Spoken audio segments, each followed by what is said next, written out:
From the Library of Congress in Washington, D.C.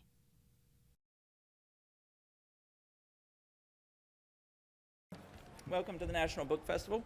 Well, I'm really excited to be here and talk to you about Justin's book, because I read it just a few weeks ago, and I was just so knocked out by it. And so for those of you who haven't read it yet, I urge you to sit down with it. It's just a tremendous book. Sometimes an author's debut, and this is Justin's first book, sometimes an author's debut is just as notable for what it suggests the author might be capable of deeper into his or her career.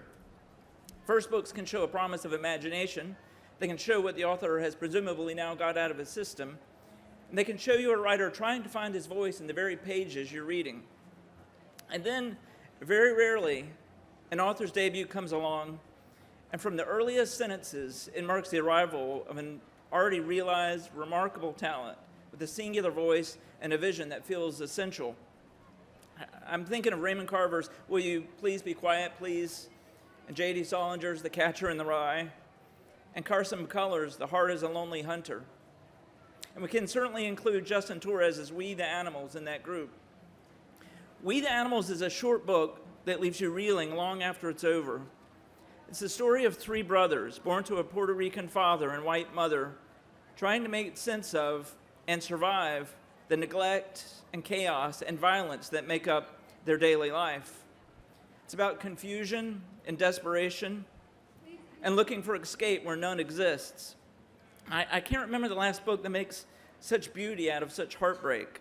Justin's jarring imagery and spare poetic prose at times feel like being gently lulled to sleep while the bed burns around you.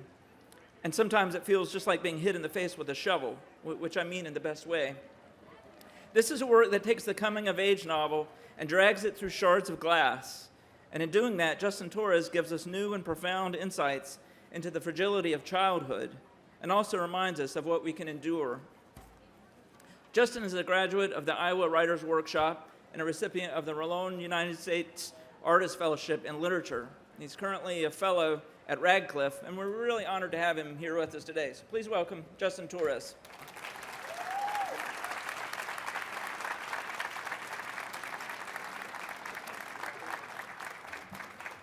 Hello. Hi. Thank you for that introduction, David. That was really lovely. I'm happy to be here. I'm happy to be at the festival. I usually read a little bit, not very much, and then take questions. I prefer it that way. I think it's more interesting and dynamic. If there aren't questions, I'll just read to you more. So that's kind of the threat. So think of questions. Think of questions. I'm going to read the first chapter of the book. It's called "We Wanted More." We wanted more. We knocked the butt ends of our forks against the table, tapped our spoons against our empty bowls. We were hungry. We wanted more volume, more riots. We turned up the knob on the TV until our ears ached with the shouts of angry men. We wanted more music on the radio. We wanted beats. We wanted rock. We wanted muscles on our skinny arms. We had bird bones, hollow and light, and we wanted more density, more weight. We were 6 snatching hands, 6 stomping feet. We were brothers, boys, 3 little kings locked in a feud for more. When it was cold, we fought over blankets until the cloth tore down the middle. When it was really cold, when our breath came out in frosty clouds, Manny crawled into bed with Joel and me. Body heat, he said. Body heat, we agreed. We wanted more flesh, more blood, more warmth. When we fought with garage tools, boots and pliers. We grabbed at whatever was nearest and we hurled it through the air. We wanted more broken dishes, more shattered glass. We wanted more crashes. And when our pops came home, we got spankings. Our little round butt cheeks were tore up, red, raw, leather whipped. We knew there was something on the other side of pain, on the other side of the sting. Prickly heat radiated upward from our thighs and backsides. Fire consumed our brains, but we knew that there was something more, some place our pops was taking us with all this.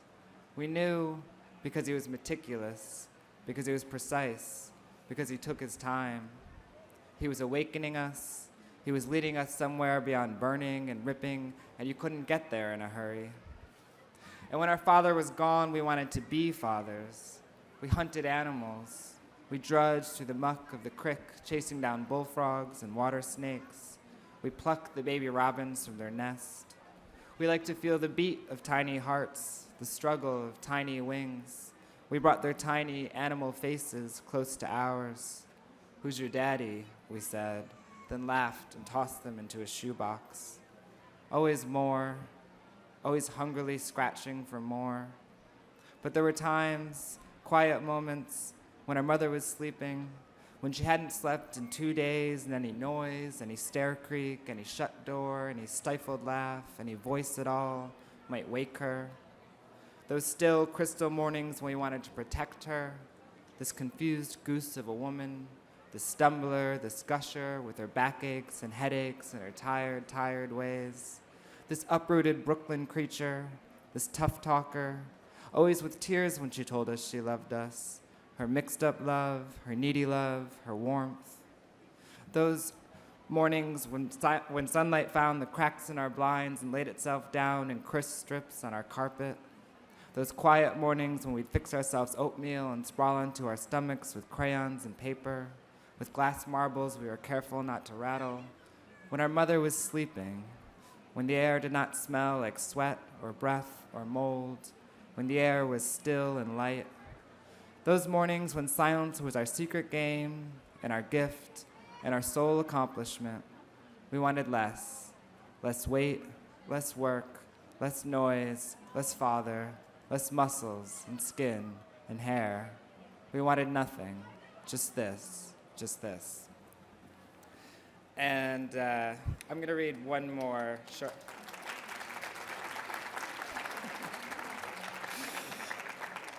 You don't have to do that. I'm going to read one more very short chapter. It's called Never Never Time. It's the next chapter in the book.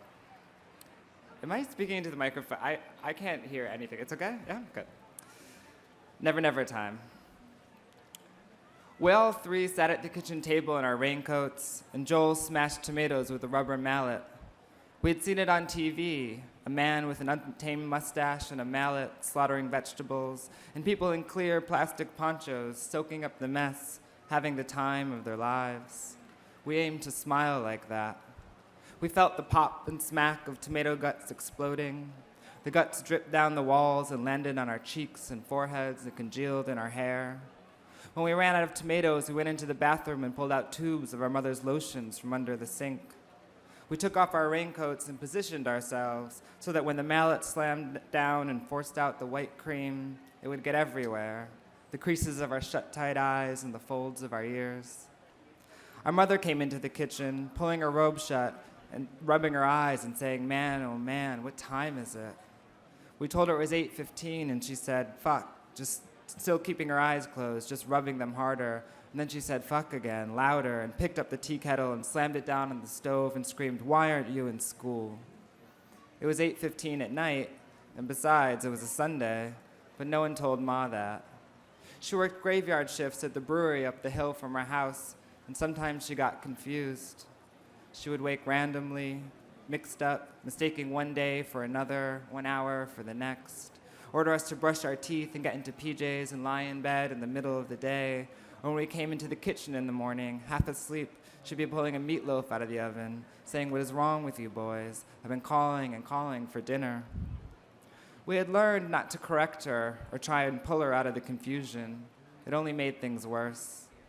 Once, before we'd known better, Joel refused to go to the neighbors and ask for a stick of butter. It was nearly midnight, and she was baking a cake for Manny. "Ma, you're crazy," Joel said.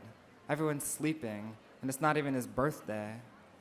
She studied the clock for a good while, shook her head quickly back and forth, and then focused on Joel. She bored deep in his eyes as she was looking past his eyeballs into the lower part of his brain. Her mascara was all smudged, and her hair was stiff and thick, curling black around her face and matted down in the back. She looked like a raccoon caught digging in the trash, surprised, dangerous. "I hate my life," she said. That made Joel cry, and Manny punched him hard on the back of the head, Nice one, asswipe, he hissed. It was going to be my fucking birthday. After that, we went along with whatever she came up with. We lived in dream time. Some nights, Ma piled us into the car and drove out to the grocery store, the laundromat, the bank. We stood behind her, giggling when she pulled at the locked doors or when she shook the heavy security grating and cursed. She gasped now, finally noticing the tomato and lotion streaking down our faces. She opened her eyes wide and then squinted. She called us to her side and gently ran a finger across each of our cheeks, cutting through the grease and sludge. She gasped again. "That's what you look like when you slid out of me," she whispered, just like that. We all groaned, but she kept on talking about it, about how slimy we were coming out, about how Manny was born with a full head of hair and it shocked her. The first thing she did with each one of us was to count our fingers and toes. "I wanted to make sure they hadn't left any in there," she said, and sent us into a fit of pretend barfing noises. "Do it to me." "What?" we asked. "Make me born." "We're out of tomatoes," Manny said. "Use ketchup." We gave her my raincoat because it was the cleanest, and we warned her, no matter what, not to open her eyes until we said it was okay. She got down on her knees and rested her chin on the table. Joel raised the mallet above his head, and Manny squared the neck of the ketchup bottle between her eyes. "On the count of 3, we said, and we each took a number. My number was last. We all took the deepest, longest breath we could, sucking the air through our teeth. Everyone had his face all clenched up, his hands squeezed into fists. We sucked in a little more air, and our chests swelled. The room felt like a balloon must when you're blowing and blowing and blowing right before it pops. 3, and the mallet swung through the air.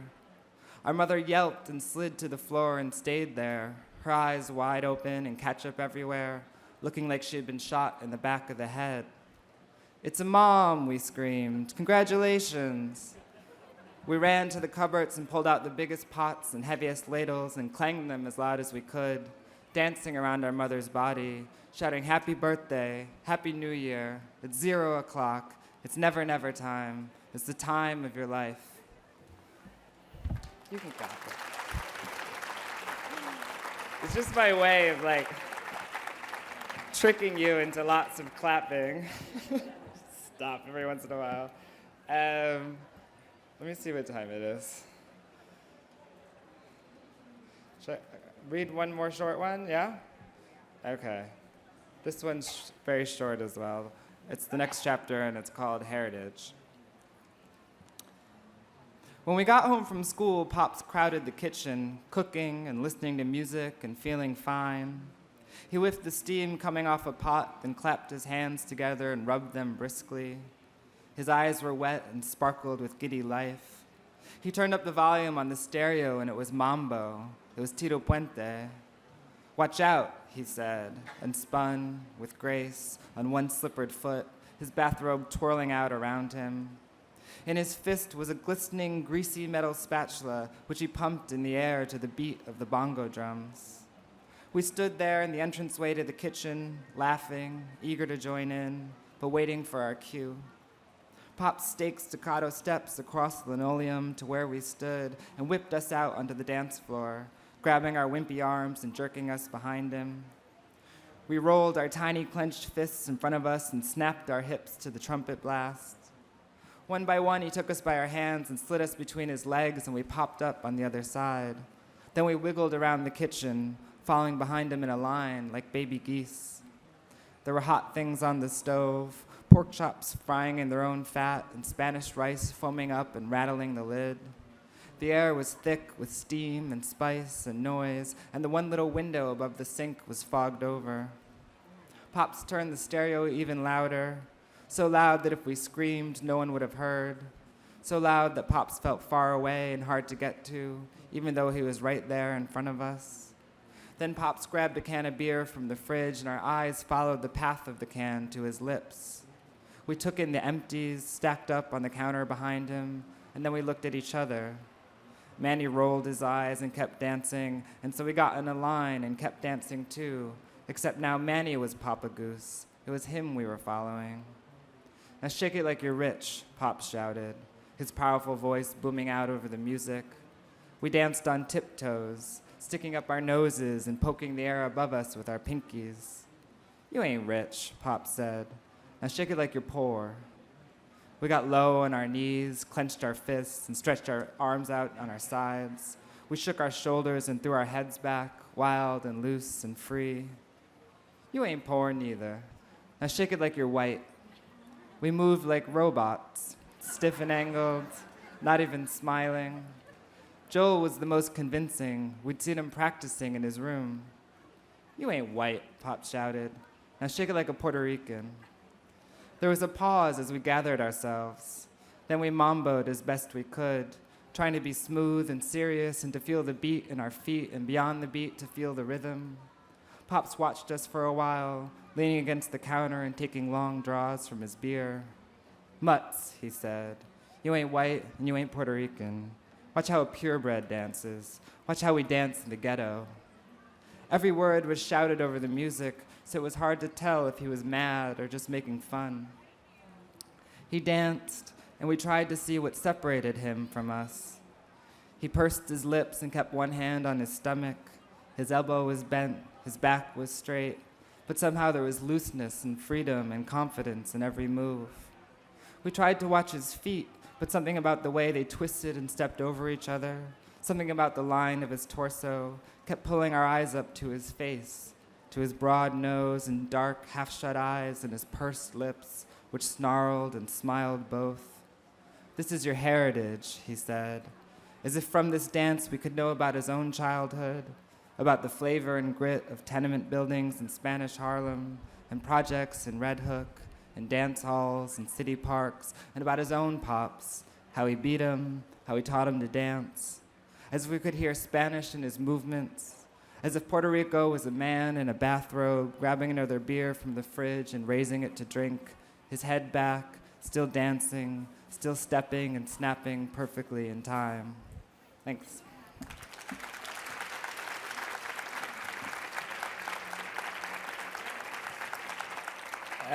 So if people have questions, I'm happy to take questions. I think that there are microphones here and here. And if you don't, I'm just going to start reading.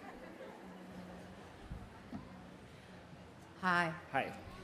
I want you to keep reading, but I have questions. First of all, thank you for that book. Oh, it was thank you. wonderful, wonderful, wonderful. And being from Harlem, New Yorkina, it was like you're telling my story. Wow. Is it going to be translated? It's been translated. Oh, great. Yeah, it's been translated into, I think it's up to 12 languages at this point. Okay. Yeah, but it's been translated to Spanish. But it's peninsular Spanish. It's you know, it was translated in Spain. The translator actually got in touch with me, and she wanted it to have as much kind of Puerto Rican flavor as possible, but you know, I don't know that it's making the rounds yet. I want it to in the community. Yeah. Hi. Hi. Hi. I'm an aspiring writer. I'm writing a novel right now, and I'm considering an MFA program. And I was just wondering if you could tell me what the best and worst thing was about your time in Iowa. Yeah. You know, I think that there's a really interesting debate going on right now in the culture about do I MFA or do I not MFA? And there's this sense that because most young writers are coming out of MFA programs, that there's some kind of like homogenization that's happening, and that everybody's being forced to write similar books. And that was not my experience at all. I loved Iowa. I was dirt broke when I got to Iowa. I was too old to be dirt broke as well. I wasn't doing much with my life, and they gave me a fellowship that was technically below the poverty level, but 3 times as much money as I'd ever made in my life, you know? And it was incredible. Like and it was 2 years where all that I did was write, and then I would go out with friends and we'd go to the bar and we would talk about like what's better, nouns or verbs, for like hours, you know? Like, are you a verb man or a noun man? You know, and it mattered. Awesome. Like, yeah. And so, I mean, I cannot speak highly enough about my experience, I had a lot of not incredibly glamorous jobs that required a lot of my time. And then all of a sudden I just had that freedom. So I don't know. I think that it's like, go for it. But apply to the ones that are going to give you some money. You know what I mean? I think that's always my advice. But Thank yeah. you so much. Yeah, good luck. I wish you the best. Yeah. Let me try. Hi. Hi. I just wanted to well, first I have a comment and then a question. The comment is actually a thank you. I want to say thank you again for writing the book. I love comments. I also well- like flattery. Well, I bought the book yesterday. I myself have two brothers. It was just the three of us, growing up, and so I saw myself on the page, and it was like amazing. And I'm actually really realizing that I'm kind of a crier. Yeah. And so by the time I hit page 19, I had cried twice. It was a very sobering lesson, love it. and it's a title I now carry with pride. And thank you for just writing about kind of the intimacy and that bond of brotherhood. I literally called my brother as soon as I finished it. I bought it yesterday, sat down and read it in one sitting at a cafe, because it was just that touching. I have never seen myself written in a book before, and so it was very moving. So thank you. That's my comment. But my question, yes. Yeah. But my question is actually regarding one of the kind of the most complicated characters in the book, and that's Pabst. And he's obviously the man of color. He's the Puerto Rican in the house, and he kind of represents some level of authenticity, almost a standard, at least that I viewed, in the novel. And what was really interesting to me is how, obviously he himself is very complicated, the relationship he had with the mother as well as the three boys. But the way that she described his body used a lot of animal language that would be used to describe animals. And kind of given the complicated history that men of color, especially men of African descent, have had with representation of being called animals, being likened to beasts, I'm wondering what was your thought process in kind of exposing him to a mainstream audience, exposing him in this way, and were you kind of conflicted in any way? Yeah, I mean that's a huge question, and I'm going to answer it really, really long-windedly because there's a lot there to talk about. I called the book "We the Animals," on purpose. The animal imagery and animal metaphor is throughout the book, and this is because a lot of the book is similar to my autobiography, obviously, and that's something that I've talked about a lot. And being the child of parents who started having kids when they were teenagers, and that being biracial or bicultural or whatever you want to call it. I mean, there's arguments about the racial distinctions of Puerto Ricans as well. But being a child of that household, and growing up in a very homogenous white small town in upstate New York, that animal slur was something that was hurled at our family.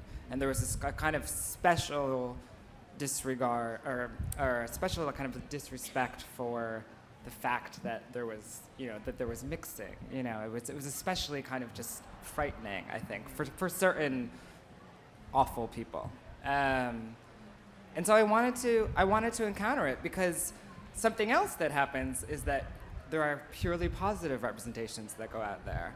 And some fathers are extremely loving and extremely violent. Some fathers have grown up in households where they themselves were a lot of violence was inflicted upon them, and there is something savage and passionate about the love that is in this family.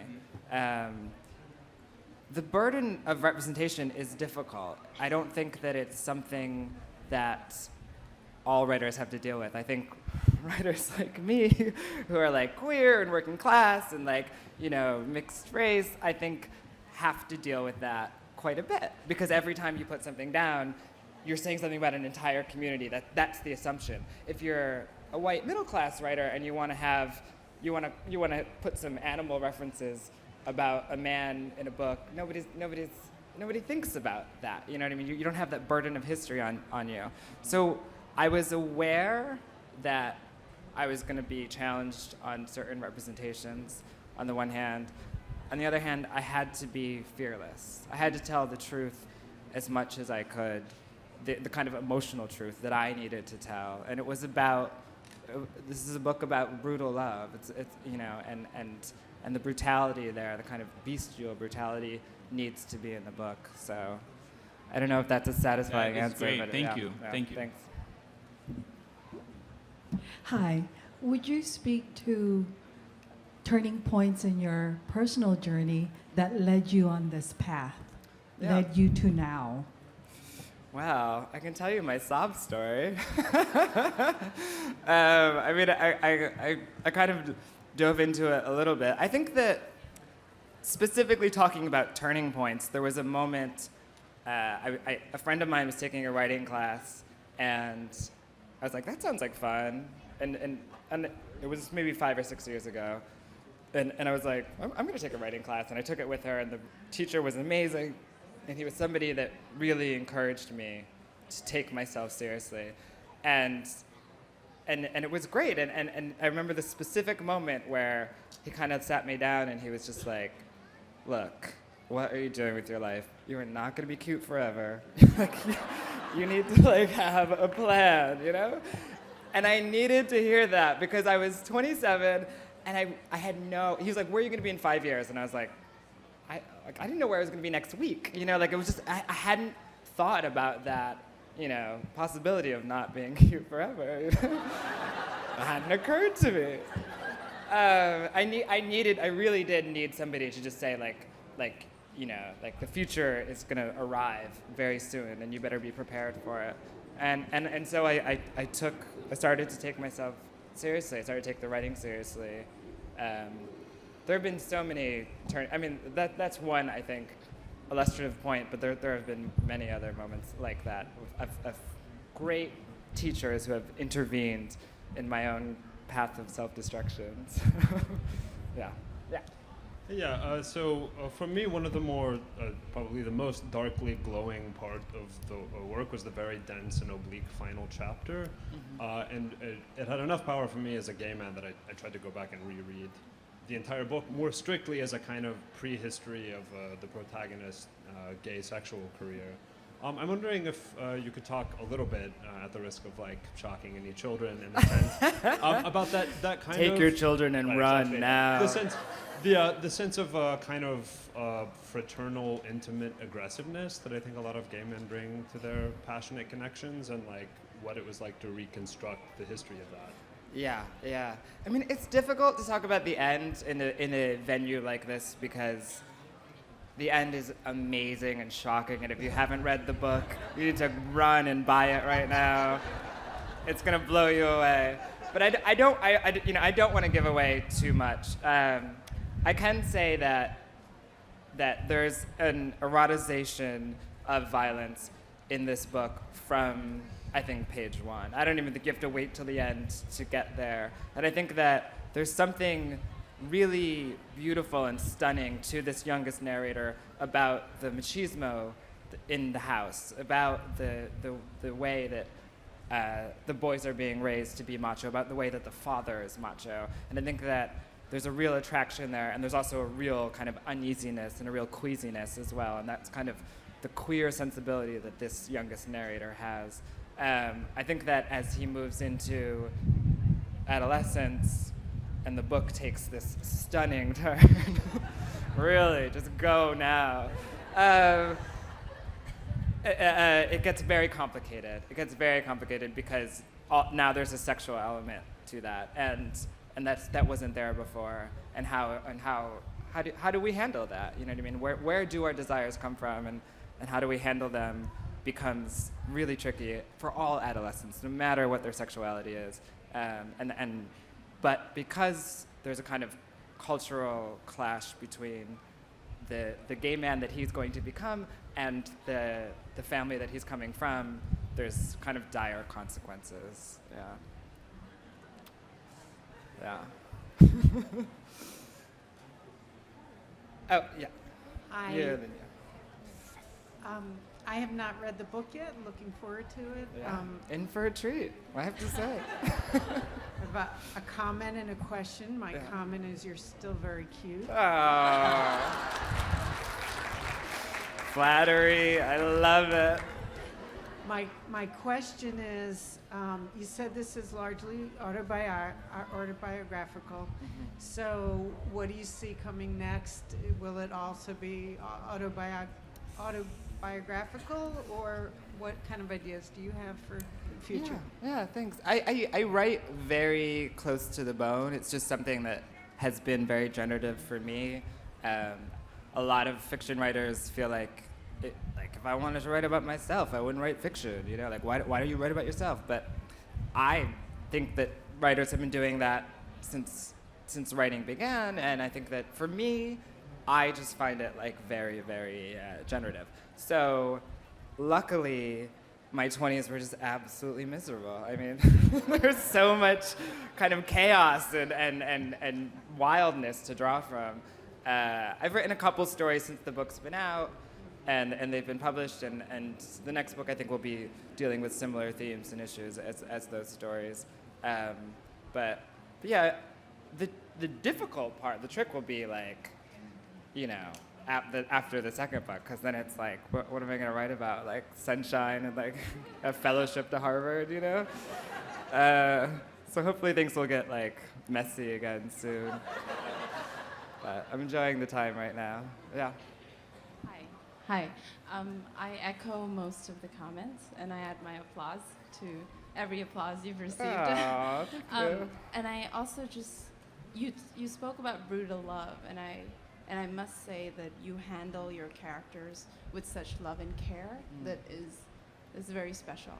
I have a couple of questions. The first one is a boring one that every writer receives. Do you have an audience or someone in mind, or did you have one for this particular book? And the second one is two-part. Sorry. I'm gonna have to like draw a diagram in a second. One is, what is your writing process? Again, a very terrible question to ask. And in that process of answering that question, could you also talk about this book? Because it's a novel, it's also a collection of short stories, I feel like. It's sometimes a graphic novel, it's poetry, and it's music. And you're in fiction and mystery right now. You could be in poetry and prose. Like, I feel like you do this jumping across genres, so to speak, and what led you to make those choices, and a little bit about the craft. Great, yeah. I think I can like cobble that all together into something. When I started writing this book, I had no audience in mind. I never expected to be published. It wasn't anything that was on my radar. I'd never heard of the Iowa Writers Workshop. I didn't know any writers, and I didn't know how people got published. And so my audience was, first it was myself. A lot of my motivation was I was angry. And anger, I think, is a great, if people want to be writers in the audience, I think it's a great way to like get yourself into a chair, because it's easy to be like, this is what I'm angry about. I had to go back after that and get the kind of grace and the beauty in there as well, and I had to get the love in there, and in order for it to be for other people beyond myself. But I had this writing group that this little class of 12 people, and they were so diverse. I mean, there were people in there that were octogenarians and like little rugrats like myself, and it was like, you know, ethnic diversity and class diversity. It was in New York, and so my audience was like these very specific people that I knew well. I knew them from their writing, but they also kind of represented, you know, the larger audience out there. So so that was very convenient. It's something that in hindsight I realized, like, God damn, I got lucky to have like those specific 12 people to write to. But there's such freedom because I never expected to be published. Now when I sit down to write, I've had the pleasure and you know what I mean, the good luck of being reviewed like widely. You know, the books have been reviewed a lot, and I read every single one of them, which I should not. Like number one rule is like, don't read your reviews. I read them all. And so I have all these voices in my head, and all these people who say, this is what I'm good at, this is what I'm bad at. There's the burden of representation that I was talking about earlier, which is which is a gift. It's a gift that I get to stand up here and like, you know, say what I want to say about the world to the audience. But also there comes a lot of responsibility with that. And so the different communities that have latched onto the book, like I know that they have, and I know that they're waiting for the next one. And that's just, it's all in my head. And it's difficult. I've got to find a way to get back to the place where I feel courageous enough to do whatever I want, because I don't think anybody's going to read it. What were the other, like, 7 parts to that question? Writing process. I'm not particularly disciplined. This is where I like look down at my feet and I'm just like, I'm bad. I started writing under such time constraints. I was working multiple jobs and I was, you know, running around the city, and so I wrote in my head and I sat down and I would like get it out there. And a lot of the reason that the book has the kind of shape that it has is because it was written under that kind of pressure, and that pressure condenses things. And also I read a lot of poetry, and I love what poetry does, and that it takes a kind of complex truth about human nature and marries it to a very specific image. And I think that like I want to do that in my fiction. But that said, like now my life, I live this life of leisure. It's gonna end, but at the moment, like Harvard, like, you know, subsidizes me. You know what I mean? To write the next book for the next 9 months, and so I have to like invent pressures. You know what I mean? Like, because I need to feel pressure. I need to feel like, oh, I've only got 5 minutes in order for. It's complicated. This is like inside baseball. This is like the torture of Justin's existence. But yeah, I don't know.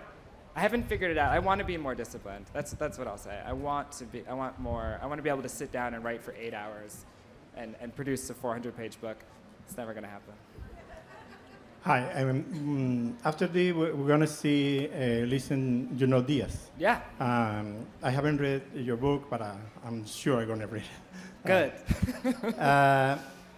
Everybody most of the time talk about similarities between Dominicans and Puerto Ricans. I'm more interested into what is your opinion about the difference, what's make in this particular Puerto Rican different, because there's plenty of similarities. Identify myself. From the area, but I would like to know what you see as a difference. You know, I think that Puerto Rico is the world's oldest colony. I mean, Puerto Rico it has a very strange status in that it is a part of the United States, but you know, they're not like, you know, Puerto Ricans don't have like active voting rights. You know what I mean? They send people to Congress, representatives, but those representatives like can't actually, you know, be the deciding vote on bills or whatever. So it's the difference between like the DR, the Dominican Republic, and Puerto Rico. Culturally, I think they're extremely similar, but you know, like status-wise, like the Dominican Republic is, you know, it's an independent country with its own, you know, political history that Puerto Rico is diverged a lot from it. Cuba also, I think, is culturally very similar to Puerto Rico. And the moment in time when Cuba went, you know, down this like extreme leftist path, Puerto Rico was sucked up by the United States and has gone on this other path. And I had the chance to go to both Cuba and Puerto Rico, and it's fascinating. There's a lot that's not right about the Cuban system, but the people there are so educated and they have incredible health care.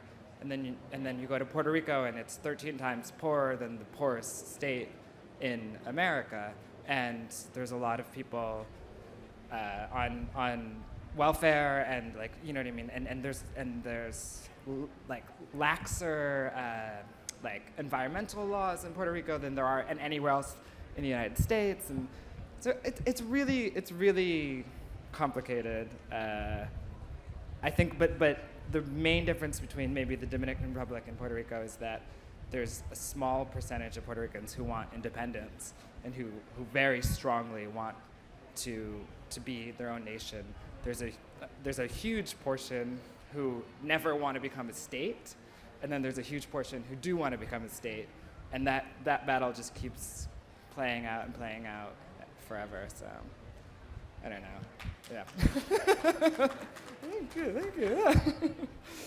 Yeah.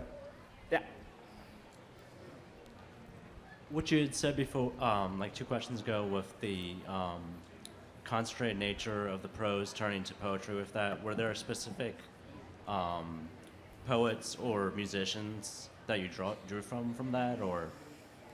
I'm sorry, could you repeat the question? I just zoned out for a second. It happens. Yeah. I'm sorry, guys. Yeah.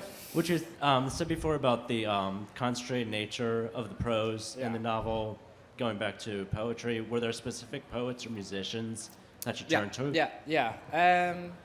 At the end of the book, there's a scene where there's been like a lot of chaos, a lot of hurt. Like there's kind of been this real wound that the family has kind of inflicted upon itself.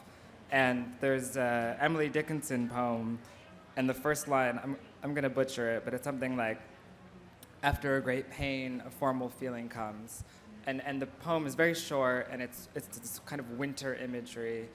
And that was something I wanted to replicate in the book. They've all really hurt each other, and now all of a sudden they're being very polite with each other, and they're trying to rectify the damage that's been done kind of through politeness, which I think is a really fascinating concept. And when I read that poem, that Dickinson poem, I was like, yes, this is exactly like what I'm trying to write about. So I looked at the imagery she used, and it was winter imagery, and I was, and it just worked out really well. There are a number of instances where that was the case.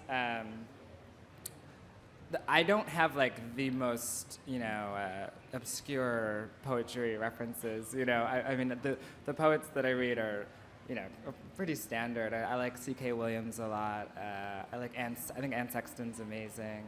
I mean, I could go on and on and on, but they're not gonna blow your mind in how rare they are or whatever.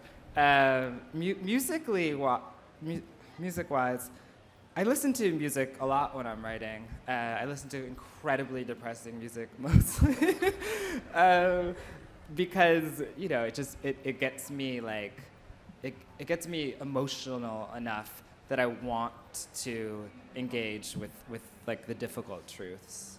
So, yeah. I have no idea what time it is. I have a timekeeper. Where is she? Oh, perfect. Maybe one more question. Or else you can just clap more. I love it when you clap. I'll clap anyway. We got one more question, but clap anyway. Just clap for me. No, I'm just joking.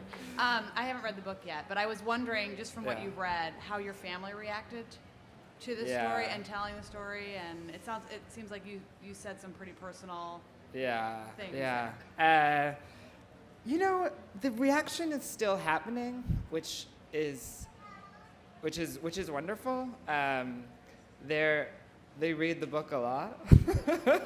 My mother, it's like when she goes to bed at night, like she's like, I know what I'm gonna read, and their reaction evolves over time. When the book first came out, my father did not, immediately respond. I just remembered this is being recorded. What will I say? He reread the book and responded in the most amazing way, and it's actually, I think, allowed us to talk about things that we never would have talked about otherwise. The book is fiction. This is not my family. This is a representation of a family. There's a lot of emotional truth here, though, and I think that like what happens in the book is not that the incidents are invented. You know what I mean? I was using the tools of literature, of fiction, to tell a certain emotional truth that I wanted to tell. And so we've been able to talk about that. My mother's amazing, and she loves the book, and she's always supported me, even when I make it really difficult for her to do so. And then my brothers, I think, we don't. we don't talk too much about it. We haven't talked too much about it, but I think that I've really landed on my feet, and like they're proud of me. I know that they're proud of me, and and just as I'm always proud of them when they land on their feet. So it's been complicated, but yeah, maybe I'll leave it at that. Thanks, guys.